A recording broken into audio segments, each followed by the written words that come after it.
Drumming is something that most adolescents do all the time on any surface, and adults are always telling them to stop doing it. So we're really asking them to begin with to start doing something that they want to do anyway.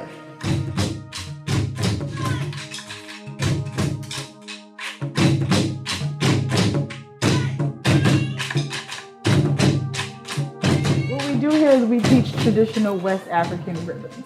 And what makes it therapeutic is that we have the kids come into an environment that is structured. We create a safe space so that the kids are able to be free, not feeling afraid to be who they are in that moment. So you see how it's all laid out in the middle right there? See how it's like a circle right there, right? You're gonna do exactly what you're doing. You wanna hit the drum like that, because I'm talking, right? You wanna hit the drum in that center so you get a really nice sound, okay? By us teaching specific rhythms, we're focusing on them being able to focus, hand-eye coordination, frustration tolerance, we deal with that a lot. Impulse control, we have kids as I'm talking who would like to tap on the drums.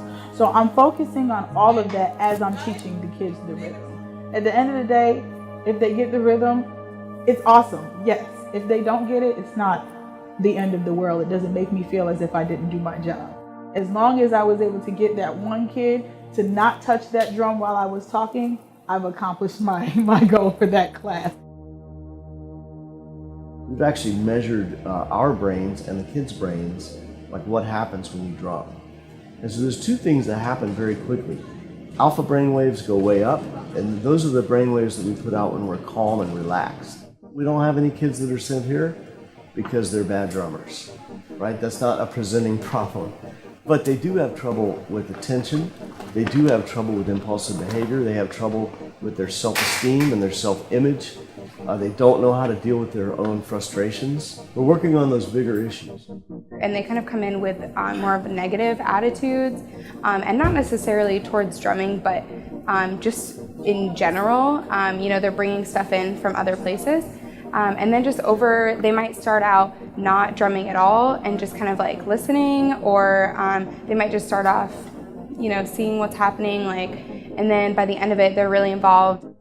It's so cool to see a kid who is introverted and doesn't really want to play alone or do a solo, and throughout the course of a couple sessions, how they gain that confidence to play by themselves, and seeing that when other people take risks, it makes a safe space for them to do so as well, and that is very rewarding. It makes me feel a lot better about myself, because when I come in, I'm like, oh, I'm not going to be able to do this. It's really hard. But then as I listen to myself and as she teaches the class and we do it one by one, I can really hear me getting a little better at it. So it makes me really excited. Drumming has made me more patient, and that'll help me release my frustration and anxiety and stuff. Everybody has a different trigger. So loud noises could be a trigger, or people like to hit drums when the instructor is talking, and that's my biggest trigger. So it's hard for me not to just snap and just be like, can you please stop this? So I have to realize that we're all different, but as we drum, we come together as one, and it sounds really good. A lot of our kids who have been through sexual and physical trauma are disconnected emotionally from their bodies, and they've done that for adaptive purposes. That's what they had to do to survive. So when they start drumming, which is a very physical thing, and certainly when they dance, they start reconnecting to their bodies emotionally in a powerful and positive way.